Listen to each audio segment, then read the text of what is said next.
మీకున్న సమాచారం ప్రకారం చెప్పండి, హార్ట్ఫుల్గా చెప్పండి, కేటీఆర్ గారు అరెస్ట్ అవుతుర్రా లేదా? చెప్పలేమంటే ప్రభుత్వం వేసే ఎత్తుగడలు, ప్రభుత్వం వేసే అడుగులన్నీ చూస్తుంటుంటే కేసీఆర్ గారి కుటుంబంలో ఉన్న ముఖ్యమైన వ్యక్తుల్ని ఏదో విధంగా ఇరికించి కేసులు బనాయించాలని చెప్పేసి 11 నెలల నుంచి జరుగుతున్న ప్రయత్నము. మొన్నటికి మొన్న కేసీఆర్ గారు బామ్మర్ది ఇంట్లో పాపం గృహప్రవేశం దావత్ చేస్తే రేవ్ పార్టీ అని పేరు పెట్టి నానా హంగామా బీభత్సం చేసిండ్రు. దాని తర్వాత ఈ కార్ రేసులా, ఎలక్ట్రిక్ ఈ కార్ రేసులా దాన్ని ఏదో చేసి కేంద్ర ప్రభుత్వానికి ఉన్న పెద్దల ఆశీర్వాదం తీసుకొని ఈడీ కేసు బనాయించాలని చెప్పి ప్రయత్నాలు ఇంకా జరుగుతున్నాయి. అది పూర్తి కాకముందుకే ఇప్పుడు లగచర్ల కేసు తీసుకొచ్చి కేటీఆర్ గారిని ఇరికించే ప్రయత్నం చేస్తుంది. కాబట్టి స్పష్టంగా వీళ్ళు అభివృద్ధి కార్యక్రమాల మీద కానీ వాళ్ళు ఇచ్చిన వాగ్దానాల మీద కానీ ఏమాత్రం టైం వెచ్చించకుండా కేవలం కేసీఆర్ గారి కుటుంబాన్ని ఇరికిచ్చే ప్రయత్నమే 11 నెలల నుంచి చేస్తుందని చెప్పి స్పష్టంగా అర్థమవుతుంది. మరి మీలాంటి ఎమ్మెల్యేల తెరవ ఎందుకు రావట్లేదు అంటారు?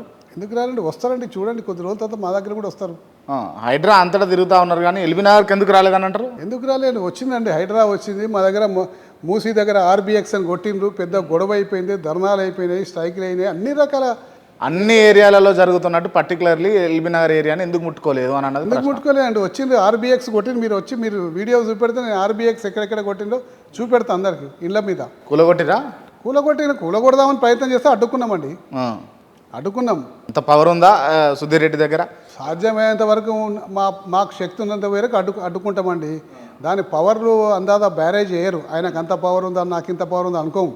ప్రజల పక్షాన నిలబడి పోరాడినప్పుడు సాధ్యమైనంత వరకు మా ప్రజలకు న్యాయం జరిగే వరకు మేము పోరాడుతూనే ఉంటాం. ఎన్ని రోజులు అట్లా? ఎన్ని రోజులైనా కానీ.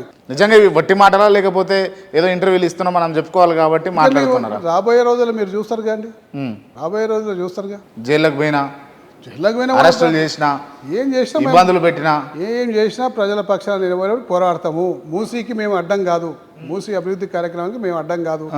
మేము దేనికి అడ్డం అని చెప్తున్నానంటే, మూసీ పేరుట నువ్వు ఏది కూడా డిపిఆర్ లేదు, సరైన సమాచారం లేదు, ప్రజలకు పోయి అర్థం చేసి మేము ఇది చేస్తున్నాం, మూసీలో మీ ఇండ్లు పోతున్నాం, మీ ఇండ్ల మీకు ఏం చేయాలనుకుంటున్నాం రేపు పొద్దున ఎవరు చెప్పే నాదుడు లేదు.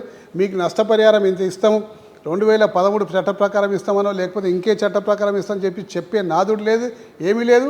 డైరెక్ట్ ఆర్బీఎక్స్ అని ఇంటికి గోడ మీద స్టాంప్ చేసి నీకు డబుల్ బెడ్రూమ్ ఇస్తున్నాం, రేపు పొద్దున ఖాళీ చేసి పోవాలని చెప్పేసి మాట్లాడడం, దాన్ని వ్యతిరేకిస్తున్నాం. అలాగే 16,000 కోట్లలో మేము మూసీ చేద్దామని మేమంతా కూడా అంచనాలు వేసుకున్నాం, రఫ్లీ అంచనాలు. దాన్ని 20,000 కోట్లు కావచ్చు. కానీ ఇలా 150,000 కోట్ల రూపాయలు దేనికి అవుతున్నాయి అంటే మూసీ పేరిట దోపిడీ చేస్తానికి ఈ ప్రభుత్వం సిద్ధమైంది. కాబట్టి దాన్ని వ్యతిరేకిస్తున్నాం. కానీ మూసీ ప్రక్షాళనం కాదు, మూసీ పునర్జీవనాన్ని కాదు, దాన్ని మేము ఎన్నడూ వ్యతిరేకించాం.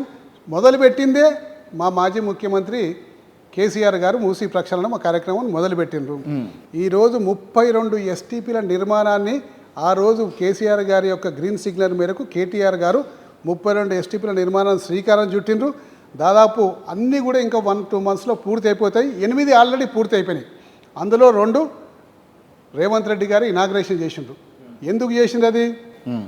కింద నల్గొండ జిల్లా రైతులకంతా కూడా ఈ మురుగునీళ్ళు పోతున్నాయి కాబట్టి ఫస్ట్ స్టేజ్లో ఈ మురుగునీరు శుద్ధి చేసి పంపాలి, తద్వారా ఇక్కడి నుంచి నల్గొండ జిల్లా వరకు రైతులందరూ సంతోషంగా ఉండాలన్న ఉద్దేశంతో ఆ 32 ఎస్టీపీల నిర్మాణాన్ని ఆ రోజు కేసీఆర్ గారు ప్రారంభించారు. అంటే మూసీ యొక్క పునర్జీవన కార్యక్రమాన్ని కేసీఆర్ గారు ఎన్నడో ప్రారంభించారు. కాకపోతే మేము వీళ్ళ లెక్క ప్రజలకు ఇబ్బంది పెట్టలేదు, వీళ్ళ లెక్క భయభ్రాంతులు చేయలేదు. మొదటి ఫేజ్ కింద ఇది చేద్దాం, 2వ ఫేజ్ కింద 15 బ్రిడ్జిలు కడదాం, దాని తర్వాత 3వ ఫేజ్ కింద లోపటున్న స్లెడ్జ్ అంతా తీద్దాం, దాని తర్వాత 4వ ఫేజ్ కింద ఈ బఫర్ జోన్లో ఏం చేయాలి ప్రజలకు నష్టం కాకుండా అని ఆలోచన చేసి ప్రజలకి ఇబ్బంది మేము చేయలేదు. అంటే మీరు మెల్లగా చేద్దాం అనుకుర్రు, మీరు మెల్లగా నరుకుదాం అనుకుర్రు, వాళ్ళు దెబ్బలు నరికారు, అంతే కదా తేడా? తప్పండి అది. మేము మెల్లగా నరుకుదాం అనుకోలే, మేము ఆల్రెడీ ప్రారంభించేసినాం. ప్రారంభించినా కానీ ఎవరికి ప్రజలకి ఇంత చిన్న చీమ చిట్టుకు లేక ఇబ్బంది లేకుండా ప్రారంభించేసినాం.